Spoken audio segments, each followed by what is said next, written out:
இப்ப இருக்கிற டைமிங்ல நல்ல அனிமே போட்டாலே வியூஸ் போறதில்ல. ஒரு அனிமேவ கஷ்டப்பட்டு இம்ப்ரூவ் பண்ணி 200 எபிசோட் வரைக்கும் கொண்டு வந்துட்டு வேற ஒருத்தவங்களோட கையில ஒப்படைக்கிறது எவ்வளோ கஷ்டமா இருக்கும். யோசிச்சு பாருங்க. நேத்து நான் சோல் லேண்ட் போடும்போது எனக்கு வேற கமெண்ட் ப்ரோ எனக்கு உன்ன புடிக்கும் ப்ரோ. பட் இருந்தாலும் எதுக்கு தனித்தனியா பிரிச்சு போட்டுக்கிட்டு இருக்க? உனக்கு வேற வேலையே இல்லையாடா? அப்படின்ற மாரி ஒருத்தர் கேட்டிருந்தாரு. ஒண்ணா கன்டின்யூ பண்ணணுன்றதுக்காக தான் இவ்வளோ கஷ்டப்பட்டு போட்டு வந்தேன். எனக்கு வியூஸ் தேவலாம். எல்லா சேனல் மாரி என்னாலயும் ஒரு 30 பிளேலிஸ்ட் கிரியேட் பண்ண முடியும். கூட நீங்க என்னோட சேனல்ல போய் பார்த்தீங்கன்னா, இன்னைக்கு போட்ட எபிசோடோட சேர்த்து என்கிட்ட வெறும் 4 அனிமேவோட பிளேலிஸ்ட் தான் இருக்கு. இத இன்னொரு விஷயம் சோல் லேண்ட் போட்டுருக்கேன். பட் எதுக்காக தான் பிரிச்சு பிரிச்சு போடுற? ஒண்ணா போட்டா நாங்க பார்க்க மாட்டோமான்ட்டு ஒரு கமெண்ட். நான் இதுக்கு ஒரு நாள் நைட்டு ஃபுல்லா கூட தூங்காத உட்கார்ந்து ரெடி பண்ணியிருந்தேன். 27லேருந்து 28க்குள்ள எப்படின்னா டேட் தள்ளி போயிடக்கூடாதுன்ட்டு தூங்காத உட்கார்ந்து ரெடி பண்ணேன். இருந்தாலும் எனக்கு காப்பிரைட் விழுந்துகிட்டே தான் இருந்துச்சு. 1.5 மணி நேரம் ரெடி பண்ண வீடியோக்கு வேற வழியே இல்லன்றதுனால நான் தனித்தனியா பிரிச்சு அப்லோட் பண்ண வேண்டிய சூழ்நிலை வந்திருக்கேன். எல்லாத்துக்குமே பார்த்திருப்பீங்க. இன்ட்ரோ கூட இருந்திருக்காது. அதுக்கு அந்த அளவுக்கு வியூஸும் போல ரெஸ்பான்ஸும் இல்ல. அதுக்கே எனக்கு ரொம்ப கஷ்டமா தான் இருந்துச்சு. இன்னொரு பக்கம் இந்த பிரச்சனை வேற. அக்கவுண்ட் கிரியேட் பண்ணி வேற யாரோ என்னோட சேனல்ல அனிமேவை பெர்ஃபெக்ட் வேர்ல்ட் போட சொல்றாங்க அப்படின்ட்டு ஒருத்தர் போட்டிருக்காரு. ஒரு பணத்துக்கு பேர் ஸ்பாயிலர். அது மட்டும் இல்லாம சோல் லேண்டும் நான் தான் போடுவேன்ட்டு என்ன கூடவே வம்பு கட்டிட்டு நின்னவரு அவரோட சேனல்ல நம்மளோட ஃபாலோவர்ஸ் அதாவது மெம்பர்ஷிப் போட்டவங்க உங்களே கண்டினியூ பண்ணுங்க அப்படின்ற மாதிரி கமெண்ட் பண்ணிருக்காங்க. நீங்க சப்போர்ட் பண்றது தப்புன்னு நான் சொல்லல. பட் நான் போடும்போது என்னோட அனிமேவே போடுறாங்க. ஜஸ்ட் நீங்க ஒரு வார்த்தை சொல்லிருக்கலாம் அவர் போடுறேன்னு சொல்லியிருக்காரு அப்படின்ட்டு. உங்ககிட்ட டைம் ரொம்ப நாள்லாம் கேட்கல. வெறும் ஒரு 10 நாள் தான் கேட்டிருக்கேன். 10 நாள் அவர் திரும்ப வருவாரு அப்படின்ட்டு உங்களால வெயிட் பண்ண முடியாதா?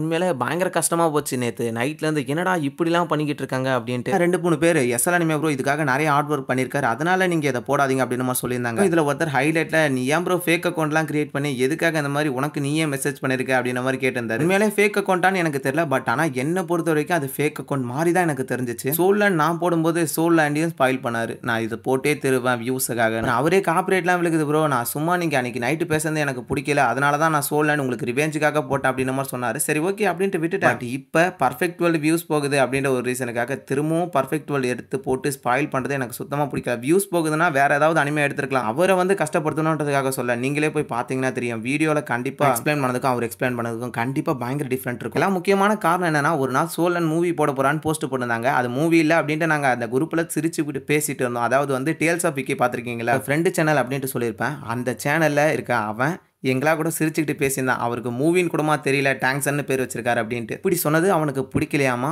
அதனால அவர் எங்களோட வழியில திரும்ப திரும்ப வந்துகிட்டு இருக்காரு. நீங்களே நியாயமானு சொல்லுங்களேன். சரி ஓகே. அதே மாதிரி டேல்ஸ் ஆஃப் விக்கி அதாவது என் ஃப்ரெண்ட் சேனல் தெரியல. நீங்க டேல்ஸ் ஆஃப் விக்கின்னு டைப் பண்ணாவே தெரியும். அவனோட சேனல்ல வியூஸ் போகல அப்படின்ட்டு அடிக்கடி என்கிட்ட சொல்லிக்கிட்டே இருக்கான். போற கண்டென்ட் எல்லாமே நல்லா தாண்டா இருக்கு. ஏன் வியூஸ் போகலன்னு தெரியல அப்படின்ற மாதிரி அவன் அடிக்கடி கேட்டுக்கிட்டு இருக்கான். உங்களுக்கு ஏதாவது தெரிஞ்சா சொல்லுங்க. அதே மாதிரி முடிஞ்ச அளவுக்கு சப்போர்ட் பண்ணுங்க. லிங்க் மட்டும் என்கிட்ட கேட்காதீங்க. அப்புறம் நம்ம சேனலும் டவுன் ஆயிடும். ஒரு சேனலை சொல்லி தான் நான் கேள்விப்பட்டேன். ஒரு சேனலை சொன்னாரு இந்த மாதிரி லிங்க் கொடுத்தா சேனல் கொஞ்சம் டவுன் ஆகும் அப்படின்ட்டு. அதனால சேனல் நேம் சொல்றேன். டேல்ஸ் ஆஃப் விக்கின்னு டைப் பண்ணுங்க. கண்டிப்பா அவனோட சேனல் வரும். நிறைய எபிசோட் போட்டிருக்கான். முடிஞ்ச அளவுக்கு பார்த்து சப்போர்ட் பண்ணுங்க. ஓகே வளவலன்னு பேசிக்கிட்டு இருக்காம இன்னைக்கான நம்ம பர்ஃபெக்ட் வேர்ல்டோட எபிசோட் குள்ள போவோம். பாதி பேர் ஸ்கிப் பண்ணிருப்பீங்கன்னு நினைக்கிறேன். சரி ஓகே வளவலன்னு பேசிக்கிட்டு இருக்காம டைரக்டா எபிசோட் குள்ள போவோம்.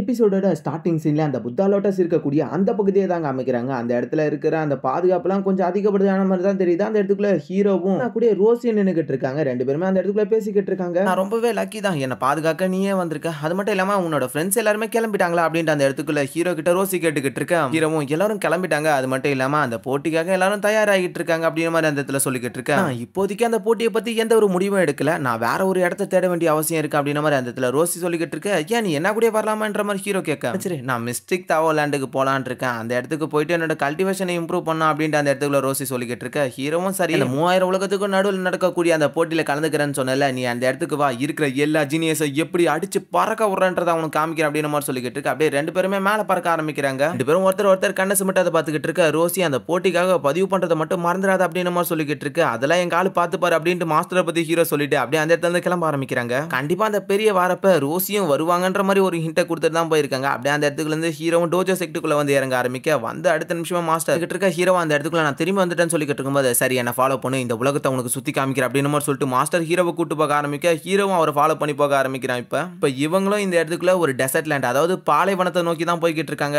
மாஸ்டர் நான் இது வரைக்கும் இந்த மாதிரியான ஒரு உலகத்தை சுத்தி பார்த்ததே இல்ல. சுத்தி பாலைவனமா தான் இருக்கு. இதை பார்க்கறதுக்கு தான் எனக்கு கூட்டு வந்தியா அப்படின்ட்டு ஹீரோ கேட்டுக்கிட்டு சந்தேகப்பறியாடா அப்படின்ட்டு மாஸ்டர் கேட்க இல்ல சந்தேகம் தான் பண்றேன். இருந்தாலும் அந்த 1000 ரிவர் போற என்ன ஸ்டார்ட் ஆக போகுது. அந்த இடத்துக்கு நம்ம கிளம்பணும், அதுக்காக ரிஜிஸ்டர் பண்ணணும்ல, அதுக்காச்சும் கிளம்பணும்ல அப்படின்ற மாதிரி அந்த இடத்துக்குள்ள ஹீரோ சொல்லிக்கிட்டு இருக்க. நீ இதை பத்தி கவலைப்பட தேவையில்ல, உன்னோட ட்ரைனிங்ல கான்சென்ட்ரேஷன் செலுத்து அப்படின்ட்டு அந்த இடத்துல கிளம்பிடுறாரு. இந்த மனுஷங்கிட்ட இருந்து எப்பதான் தப்பிக்க போறோம்னு தெரியலன்ட்டு ஹீரோவும் ஃபாலோ பண்ணி போயிட்டு இருக்க. முன்னாடி எக்கச்சக்கமான அட்டாக்கா இல்ல ஃபார்மேஷன் அட்டாக்கான்னு தெரியல, அந்த இடத்துல பயங்கரமா நடந்துகிட்டு இருக்க. நம்ம வந்து சேர வேண்டிய இடத்துக்கு வந்துட்டோம் அப்படின்னு மாதிரி சொல்லிட்டு ஹீரோட மாஸ்டர் அந்த இடத்துல கூட்டு போய்கிட்டு இருக்காரு. கூடிய சீக்கிரத்துல இந்த 3000 உலகத்துக்குள்ள நடக்க போதுல அந்த போட்டி நடக்கிற பிளேஸ் 1000 ரிவர்ஸ் மீட் பண்ணக்கூடிய ஒரு அரேனா அப்படின்ட்டு மென்ஷன் பண்ணிருக்காங்க. 1000 ரிவர் அரேனா நம்ம சொல்லிப்போம். மாஸ்டரும் அதுல இருந்து தப்பிச்சுட்டு வந்துகிட்டு அந்த இடத்துக்குள்ள என்ன மட்டும் ஃபாலோ பண்ண அப்படின்னு சொல்லிட்டு அந்த இடத்துல அவரோட ஃபார்மேஷன் ரிலீஸ் பண்ண ஆரம்பிக்கிறாரு. அவரோட ஃபார்மேஷனுக்குள்ள இருந்து டிராகனும் ஃபீனிக்ஸும் வெளியே வந்துகிட்டு இருக்க. அதுக்குள்ள அட்டாக் பண்ணிக்கிட்டு இருக்க எல்லா எனர்ஜி பீம்ஸையும் மாஸ்டரோட பவர்ஸ் அந்த இடத்துல அட்டாக் பண்ணிக்கிட்டு இருக்க. இந்த இடத்துல நான் அந்த பிளாஸ்ட் எல்லாருமே பின்னாடி தள்ளி விட்டுருது. அந்த இடத்துக்குள்ள ஒரு பெரிய பேரியர் மாதிரியும் கிரியேட் பண்ண ஆரம்பிக்குது. பெருமே பயங்கரமான ஷாக்கு. அப்படியே ஹீரோவும் மேல பக்கம் மேல ஃபுல்லா பேரியர் க்ளோஸ் ஆயிடுது. இப்ப வேற வழியே இல்லன்றதுனால ஹீரோ இரட்டைக்கன் யூஸ் பண்ணி செக் பண்ணி பார்க்க அதுவும் ஒரு பிளேஸ் காமிக்குது. ஹீரோவும் அந்த பக்கம் இருக்கு மாஸ்டர் கோகா அப்படின்னு மாதிரி சொல்லிக்கிட்டு இருக்க. சரி நிக்காத, ஃபாலோ பண்ணி வா அப்படின்ட்டு ஹீரோட மாஸ்டர் கூப்பிட்டு போய்கிட்டு இருக்காரு. ரெண்டு பேருமே பேரியருக்குள்ள பூந்துற அப்படியே வேற ஒரு பிளேஸ்க்குள்ள என்டர் ஆகுறாங்க. இந்த இடத்துக்கு ஏன்ஷியன்ட் இம்மார்டல் கேவ் அப்படின்ற ஒரு பேர் இருக்கு. மாஸ்டர் ஹீரோ நடந்து போய்கிட்டு இருக்க. அந்த இடத்துல பயங்கரமான கீறல்கள்லாம் ஏற்பட்ட மாதிரி இருக்கு. இந்த வால்கள்லாம் என்ன இப்படி இருக்கு அப்படின்ற மாதிரி கேட்டுக்கிட்டு இருக்க. மாஸ்டரும் அதெல்லாம் செக் பண்ணி பார்த்துக்கிட்டு இருக்காரு. இதுல ரூயின்ஸ்லாம் கொஞ்சம் டிஃபரெண்டா இருக்கு அப்படின்ட்டு சன்ஸ்டோனான் ஹீரோ சொல்லிக்கிட்டு இருக்கும்போது இது ஒரு இம்மார்டல் மைன் இல்ல, இது ஒரு இம்மார்டல் ரூயின்ஸ் எல்லாமே அதை தான் மென்ஷன் பண்ணுது அப்படின்னு மாதிரி சொல்லிட்டு மாஸ்டர் அந்த இடத்துல இருந்து நடந்து போய்கிட்டு இருக்க. முன்னாடி ஒரு கல்லு மாதிரி ஆனது பளபளப்பா இருக்கு. மாஸ்டரும் அதுக்கிட்ட தான் நடந்து வந்துகிட்டு இருக்காங்க. ஹீரோ நான் இதை எடுத்துக்கிட்டோமா அப்படின்ற மாதிரி கேட்டுக்கிட்டு இருக்க. சரி அதை எடுத்துக்கிட்ட அப்படின்னு மாதிரி சொன்ன உடனே ஹீரோவும் அந்த கல்லை தூக்கிக்கிறான். ஆனா அந்த பாறைகளுக்குள்ள தண்ணி மாதிரி ஆனது பீச்சு அடிக்க ஆரம்பிக்குது. அந்த தண்ணிங்க எல்லாமே சுத்தி வளைக்க ஆரம்பிக்குது. மேலையும் கீழே இருந்து தண்ணி உருவாக்கிட்டு இருக்க. ஒரு பெரிய சுழல் மாதிரி உருவாகுது அந்த இடத்துக்குள்ள. பயங்கரமான சுழலுக்கு நடுவுல இருந்து ஒரு பெரிய டிராகன் ஒன்று வெளியே வர ஆரம்பிக்குது. வாட்டர் டிராகன் பயங்கர எனர்ஜியோட வெளியே வந்து பயங்கரமா கத்திக்கிட்டு இருக்க. அப்படி அட்டாக் பண்ணவும் வந்துகிட்டு இருக்கு. மாஸ்டரும் சீக்கிரமா அப்படின்ட்டு அந்த இடத்துக்குள்ள இழுத்துக்கிட்டு போய்கிட்டு இருக்காரு. ஹீரோவும் மாஸ்டரும் பறந்து போய்கிட்டு இருக்க. இருந்தாலும் அதை அட்டாக் பண்ண வந்துகிட்டு இருக்கு. ஹீரோ தப்பிச்சாலும் அந்த இடத்துல ஒரு பெரிய மாதிரி உருவாகி எல்லா இடமும் தனியாக ஹீரோவால முடியாது இருக்கும்போது மாஸ்டர் வந்து ஹீரோவை காப்பாத்தி விட்டுறாரு. கவலைப்படாத, இது ஒரு இமார்டல் பிரீத்திங் டெக்னிக் தான். இந்த இடத்துக்குள்ள இருக்கிற ரிவர்ல இருந்து தப்பிக்க இது ஹெல்ப் பண்ணும். லாங்ல மட்டும் போயிடாது, அப்புறம் செத்து போயிடுவா அப்படின்ட்டு மாஸ்டர் சொல்லிக்கிட்டு இருக்க. ஹீரோவும் சரி அப்படின்னு சொல்லிட்டு அந்த இடத்துல கிளம்ப ஆரம்பிக்கிறான். டிராகன் விடாம ரெண்டு பேருமே துரத்திக்கிட்டே தான் இருக்கு. ரெண்டு பேருமே அந்த இடத்துல என்னதான் தப்பிச்சு போனாலும் ஒரு கட்டத்துல அது லாக் பண்ணிட்டு திரும்பி அட்டாக் பண்ண வந்துகிட்டு இருக்கு. ஆளுக்கு ஒரு மூலையில பறந்து போய்கிட்டு இருக்காங்க. வேற தண்ணியா இதுக்குள்ள வேற பிரீத் வேற பண்ண முடியலையா. ஹீரோக்கு அந்த இடத்துல பயங்கர கஷ்டமா இருக்கு. அந்த டிராகன் ஹீரோவை மட்டும் தான் தொடர்ந்து அட்டாக் பண்ணிக்கிட்டே இருக்கு. ரெண்டு பேரும் இப்படியே ஓடிக்கிட்டு இருக்க. ஒரு புது கேவ் மாதிரி காமிக்கிறாங்க. அந்த இடத்துக்குள்ள அந்த தண்ணி மொத்தமே வெளியே வர ஹீரோவும் மாஸ்டரும் கீழே வந்து தொப்புன்னு விழுகிறாங்க. ஆன்சிஸ்டர் டெம்பிள் இம்மார்டல் கேவ் அப்படின்ட்டு மென்ஷன் பண்றாங்க. மயக்கத்துல இருக்க ஹீரோட உடம்பு சுத்தி எக்கச்சக்கமான எனர்ஜிஸ் எல்லாம் ரிலீஸ் ஆகிட்டு இருக்க மாதிரி காமிக்கிறாங்க. மாஸ்டரும் இப்பதான் பொறுமையா இருந்திருக்காரு. இடமே பயங்கர விசித்திரமா இருக்கு. எப்பரா இந்த இடத்துக்குள்ள வந்தோம் அப்படின்ட்டு மாஸ்டருக்கும் யோசனை. அப்ப இதுதான் இந்த இடத்தோட மைய பகுதியா இருக்கணும்னு நினைக்கிறேன். இந்த இடத்த நம்ம டேமேஜ் பண்ணிட்டோமோ அதான் விஷயமே போல, அதனாலதான் இந்த இடத்துக்குள்ள நம்ம வந்திருக்கோம் அப்படின்ட்டு மாஸ்டர் சொல்லிக்கிட்டு இருக்கேன். மாஸ்டர் திரும்பி ஹீரோ பார்த்தா ஹீரோ இல்யூஷனுக்குள்ள இருக்கான். அவனுக்குள்ள இருக்கிற எல்லா சீல்ஸும் ஆக்டிவேட் ஆகிட்டு இருக்கு. இடத்தால தான் இவனோட உடம்புக்குள்ள இருக்கிற எல்லா ரூயின்ஸும் வெளியே வந்துகிட்டு இருக்குன்னு நினைக்கிறேன். பயங்கரமா பிரஷர் பண்ணிக்கிட்டு இருக்கு. சீக்கிரமா வந்துருவான்னு நினைக்கிறேன். இந்த பையன் ரொம்பவே ஜீனியஸா இருக்கான் அப்படின்ட்டு அந்த இடத்துக்குள்ள மாஸ்டர் பேசிக்கிட்டு இருக்கு. அப்படியே அடுத்த சீன்ல எக்கச்சக்கமான ட்ரெஷர்ஸ் வச்சுக்கிட்டு முன்னாடி நின்னுகிட்டு இருக்காரு. எல்லாமே நல்லா இருக்கு அப்படின்ட்டு சீனை கட் பண்ணிட்டு வேற ஒரு இல்யூஷன் மாதிரி காமிக்கிறாங்க. அந்த இடத்துல எக்கச்சக்கமான தண்டர் அட்டாக்ஸ் எல்லாம் நடந்துகிட்டு இருக்கு. ஏதோ ஒரு ஸ்பாரோக்களை காமிக்கிறாங்க. அதுங்க எல்லாமே மேல் நோக்கி பயணிச்சுக்கிட்டு இருக்கு. மாஸ்டர் யோசிச்சு பாக்குறாரா இல்ல ஹீரோ யோசிச்சு பாக்குறானா ரெண்டுமே புரியல. அந்த இடத்துக்குள்ள ஹீரோ இன்னும் மயக்குத்துல தான் இருக்கான். மாஸ்டர் இந்த இடத்துக்குள்ள ஹீரோவே தன்னால வெளியே வந்துருவான் அப்படின்ற ஒரு எண்ணத்துல இருக்காரு. அப்படியே ஹீரோ தன்னாலே எழுந்திருச்சு அந்த இடத்துக்குள்ள ட்ரைனிங் பண்ற பொசிஷன்ல இருக்க. ஹீரோட உடம்பு சுத்தி எக்கச்சக்கமான ஃபயர் எனர்ஜி மாதிரி ஆனது வெளியே வந்துகிட்டு இருக்கு. மாஸ்டருக்கு சரியான அதிர்ச்சி. அவரோட கையில இருக்கிறத பார்த்தா விசித்திரமா இருக்கு. இந்த இடத்துக்குள்ள இருக்கிறது எல்லாமே ஒரு வகையில இல்யூஷனோ அப்படின்ட்டு மாஸ்டர் யோசிச்சுக்கிட்டு இருக்கேன். அதுக்கு பின்னாடி அப்படியே ஒரு ஒயிட் கலர் மாதிரியான எனர்ஜி கிரியேட் ஆக ஆரம்பிக்குது. அது ஹீரோவை போயிட்டு அந்த இடத்துல ஃபோர்ஸ் பண்ணிக்கிட்டு இருக்கு. ஹீரோ சுத்தி வந்துகிட்டு இருக்கும்போது ஹீரோட இல்யூஷனுக்குள்ள தான் காமிக்கிறாங்க. அந்த இடத்துல சுழல் மாதிரி உருவாக்க அதுக்குள்ள இருந்து ஒரு இம்புகளால உருவாக்கப்பட்ட ஒரு சடல பொம்மையை தான் காமிக்கிறாங்க. அதுவும் எந்திரிச்சு நின்னுகிட்டு இருக்கு. அதுக்குள்ள மாஸ்டர் மத்த எல்லாத்தையும் பார்த்துட்டு கொஞ்சம் ஷாக்கோட உட்காந்துக்கிட்டு இருக்காரு. இருக்கிற எல்லா பொருட்களையும் எடுத்து வச்சுக்கிட்டு ஹீரோவை காட்டினா ஹீரோவை சுத்தி அந்த ஒயிட் எனர்ஜிஸ் வந்துகிட்டே இருக்கு. அந்த ஒயிட் எனர்ஜி இப்ப ஹீரோக்கு முன்னாடி போயிட்டு அது ஒரு உருவத்தை எடுக்க ஆரம்பிக்குது. 7 சைக்கோ கலர்ஸ் அப்படின்ட்டு அதோட நேமை மென்ஷன் பண்றாங்க. அந்த இடத்துக்குள்ள அது ஒரு உருவத்தை எடுத்து நின்னுகிட்டு இருக்கு.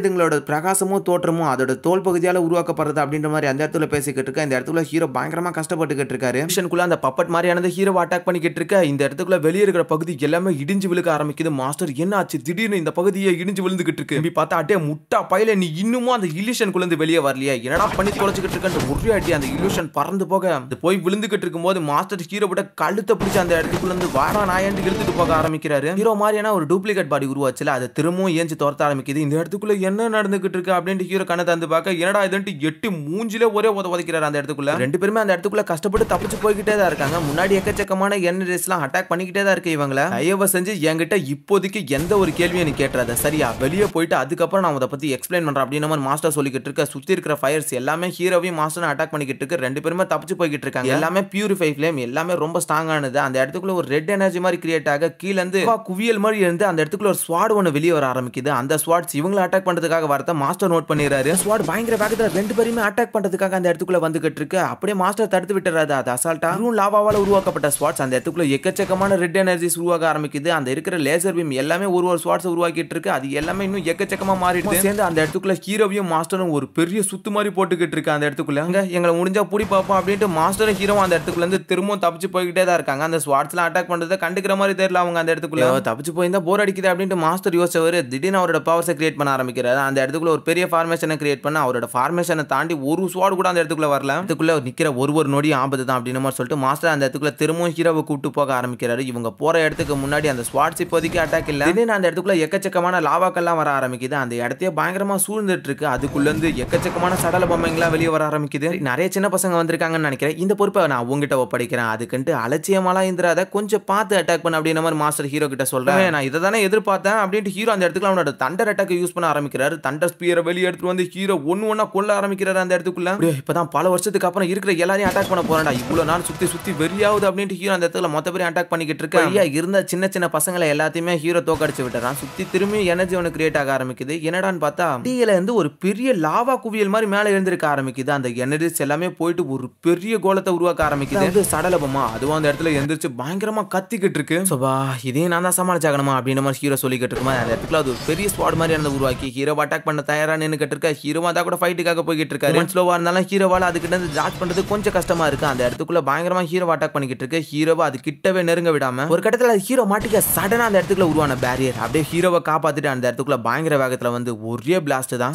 எனர்ஜி போன அடுத்த நிமிஷமே அந்த ஸ்குவாட் அப்படியே அந்த இடத்துல வெடிச்சு செதற ஆரம்பிக்குது. அந்த உருவத்தோட அப்படியே ஹீரோவும் மாஸ்டரும் சேர்ந்து ஒரு பெரிய சடல பொம்மையை அடிச்சாங்க. அப்படியே அந்த இடத்துக்குள்ள வந்து கிளம்பி போயிடுறாங்க. உள்ளுக்குள்ளார இருக்கிறது ரொம்ப ஆபத்துன்னு அந்த இடமே பயங்கரமா இடிஞ்சு விழுந்துடுது. ரெண்டு பேருமே மேல வந்துடுறாங்க. அடாடாடா என்னோட ஸ்டூடெண்ட் இன்னைக்கு நிறைய விஷயத்தை கத்துருப்பான்னு நினைக்கிறேன். இன்னைக்கு நடந்ததுல எத்தனை விதமான ரூயின்ஸ்லாம் கத்துக்கிட்டேன்னு சொல்லிக்கிட்டு இருக்க. எனது நான் என்னதையா கத்துக்கிட்டேன். அந்த இமார்டல் டெம்பிள சேர்ந்த டீச்சிங் அவனோட மெயின் படியா கூட ஒன்னு சேர போறான்னு கேள்விப்பட்டேன். அவனா கூட நீ ஃபைட் பண்ண வேண்டியது இருக்கு. ஆனா அலட்சியமா இருந்தாத அவனும் கொஞ்சம் ஸ்ட்ராங்கானவன்ற மாதிரி சொல்லிக்கிட்டு இந்த கருவை பிரிச்செடுக்கக்கூடிய இந்த சீக்ரெட் மெத்தட் எதுக்காகன்ற மாதிரி கேட்டுக்கிட்டு இருக்க. இது ஒரு இமார்டல் பீயிங்கால உருவாக்கப்பட்ட மெத்தட். ஹீரோ இமார்டல் பீயிங்கா அதை கேட்ட அடுத்த நிமிஷமே ஷாக் ஆகுது. ஒருவேளை அது நீயா இருக்குமோ அப்படின்ட்டு ஹீரோ லோயர் ரிலியம்ல ஹியூமன் விங் இருக்கக்கூடிய ஒருத்தனை காப்பாத்தி இருப்பார்ல அவனை பத்தி தான் சொல்லிக்கிட்டு இருக்காங்க. இந்த இடத்துக்குள்ள உங்களோட பாரம்பரியம் ஒரு வகையில குன்பெங்கா கூட ஒத்து போகுதுன்னு கேள்விப்பட்டிருக்கேன். உங்களை கொன்னன்றது நடக்காத விஷயம். ரெண்டு பேரையும் ஒரே நேரத்துல கொன்னா மட்டும் தான் கொல்ல முடியும். இல்லனா ஒருத்தங்க உயிரோட இருந்தா இன்னொருத்தங்க திரும்ப வந்துகிட்டே தான் இருப்பாங்க. அவங்க உடம்பு ஸ்ட்ராங் ஆகிக்கிட்டே இருக்கும். ஆனா நீ இதை பத்தி கவலைப்பட தேவையில்ல. இமார்டல் டெம்பிள் இருக்கிறது இதுல ஒரு சின்ன பார்ட் மட்டும் தான். அதனால அது அந்த அளவுக்கு ஸ்ட்ராங்கா இருக்குது. அதுக்குன்ட்டு நீ அலட்சியமாவும் இருக்க தேவையில்ல. என்ன புரியுது அப்படின்னு மாதிரி மாஸ்டர் ஹீரோ கிட்ட கேட்டுட்டு சரி ஓகே நான் லேண்ட் தேடி போறேன். நீ இந்த இடத்துல பார்த்து கவனமா இரு அப்படின்னு மாதிரி சொல்லிட்டு மாஸ்டர் அந்த இடத்துல இருந்து கிளம்ப சுப்ரீம் பேலஸ் ஒரு மிகப்பெரிய ஆமையால அப்பர் எலிமுக்கு கொண்டு வரப்பட்டிருக்காளா அப்படின்னு மாதிரி கேட்க நீ கவலைப்பட தேவையில்ல. எனக்கு எல்லாமே தெரியும். நான் சில்வர் ஃபீனிக்ஸ் கிட்ட கேட்டுட்டு அப்படின்னு மாதிரி சொல்லிக்கிட்டு இருக்க. ஹீரோவோ நம்ம இந்த இடத்துல கிளம்பத்துக்கு முன்னாடி இந்த இடத்துல முடிக்க வேண்டிய இன்னும் ஒரு சில வேலைகள்லாம் இருக்கு அப்படின்னு மாதிரி யோசிச்சுக்கிட்டு இருக்காரு. இதோட சீனை கட் பண்ணி வேற ஒரு பிளேஸ்க்குள்ள தான் காமிக்கிறாங்க. அந்த இடத்துக்குள்ள லாவா மாதிரியான பகுதியா இருக்க. இந்த இடத்துக்குள்ள ஆல்ரெடி ஹீரோ வந்திருப்பான். திரும்பவும் தாத்தாவை தேடி இந்த இடத்துக்கு வந்திருக்காரு. தாத்தாவும் பயங்கரமா ட்ரைனிங் பண்ணிக்கிட்டு இருக்க. தாத்தா ஹீரோ வந்ததை நோட் பண்ணிடுறான். அப்படியே அவரு மேல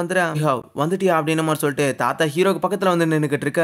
திரும்பவும் ரொம்ப நாளுக்கு அப்புறம் ஒருத்தவங்க மீட் பண்றதுனால பயங்கர சந்தோஷத்துல அந்த இடத்துல தாத்தாவும் ஹீரோவை போய் கட்டி பிடிச்சிக்கிட்டு இருக்க. தாத்தா நான் வந்துட்டேன் அப்படின்னு மாதிரி ஹீரோவும் சொல்லிக்கிட்டு இருக்கான். தாத்தா உங்களோட உடம்புக்குள்ள இருக்கிற எல்லா இன்ஜுரிஸும் குணமான மாதிரி தெரியுது அப்படின்னு மாதிரி சொல்லிக்கிட்டு இருக்கு. ஆமா தாத்தாவோட உடம்பு குணமாவாத இருக்கும். அதுக்கு எந்த ஒரு பிரச்சனையும் இல்லாத போய்கிட்டு இருக்கு. இப்படியே போனா சீக்கிரத்துல இம்ப்ரூவ் ஆகலாம் அப்படின்ட்டு தாத்தா அந்த இடத்துல பயங்கரமா சிரிச்சுக்கிட்டு இருக்க. நெக்ஸ்ட் சீன்ல ஹீரோ தாத்தா ரெண்டு பேருமே உட்காந்து ட்ரைனிங் பண்ணிக்கிட்டு இருக்காங்க. அதாவது வேல்கோனாக்குள்ள உட்காந்துட்டு ஹீரோவோ என்னென்னலாம் அவனோட லைஃப்ல நடந்துச்சு இத்தனை நாட்கள்ல அதை மொத்தத்தையும் எக்ஸ்பிளைன் பண்ணிக்கிட்டு இருக்காரு தாத்தா கிட்ட. பயங்கரமா கோபப்பட்டுக்கிட்டு இருக்காது. அந்த ஹெவன் மென்டிங் செக்டர் சும்மா விட மாட்டான் அப்படின்ட்டு ஹீரோவோ நீங்க கவலைப்படாதீங்க தாத்தா, உங்களால என்ன கஷ்டப்படுத்துற மாதிரி ஒன்றும் பண்ணிட முடியாதுன்ற மாதிரி சொல்லிக்கிட்டு இருக்கு. அது மட்டும் இல்லாம உனக்கு கிடைச்சிருக்க அந்த மாஸ்டர் அவர் ரொம்பவே அற்புதமானவரா இருக்காரு, நல்லபடியா தான் இருக்காரு. பட் இருந்தாலும் அவளை என்னால புரிஞ்சுக்க முடியல, அடிக்கடி கோளாறு கொடுக்குறாருன்ற மாதிரி ஹீரோ சொல்ல அவரு என்ன நல்லபடியா தான் பாத்துக்கிட்டு இருக்காருன்னு தாத்தா கிட்ட ஹீரோ சொல்ல. தாத்தா ஸ்டார்ட் ஆக போது அந்த அரேனாக்கு இன்னும் ஆயிரக்கணக்கான ஸ்ட்ராங்கான பீப்புள்ஸ் வருவாங்க. அதனால நீ கொடுத்த போற நீயே வச்சுக்கன்ட்டு தாத்தாவும் ஹீரோ கிட்ட கொடுக்க. தாத்தா இது டெஸ்டினி அப் ஸ்டோன், இதை யூஸ் பண்ணுங்க அப்படின்ட்டு தாத்தா கிட்ட ஹீரோவும் கொடுக்க. நீ ஜெயிச்சது நான் எப்பரா வாங்கிக்கிறது அப்படின்ட்டு தாத்தா சொல்லிக்கிட்டு இருக்கும்போது ஹீரோவும் தாத்தா கையில கொடுத்தாரா. தாத்தாவும் அந்த பையனுக்கு அதிர்ஷ்டமே இல்ல, அவங்க ஒன்னா நெஞ்சு ட்ரெயின் பண்ணியிருந்தாங்கன்னா கண்டிப்பா இதுல ஒரு பெரிய இம்ப்ரூவ்மெண்ட் கிடைச்சிருக்கும். இப்போதைக்கு இதுல கம்பைனிங் ஸ்கில் எதுவும் இல்லாதனால இது வேஸ்ட் அப்படின்னு மாதிரி தாத்தா சொல்லிக்கிட்டு இருக்கும்போது ஹீரோவும் தாத்தா இருந்தாலும் இதை பொடி பொடியா உடைக்கிறது மூலமா இது ஒரு மெடிசனா மாத்தலாம், இது நம்மளுக்கு அதிகப்படியான காயம் ஏற்படும் போது நம்மளோட உயிரை பாதுகாக்க இது ஹெல்ப்ஃபுல்லா இருக்கும் அப்படின்ற மாதிரி தாத்தா கிட்ட ஹீரோ சொல்லிக்கிட்டு இருக்க. அவன் சரி சரின்ட்டு அந்த டெஸ்டினி ஆஃப் ஸ்டோனை ரெண்டா உடைச்சிடறாரு ஒரு நொடியில.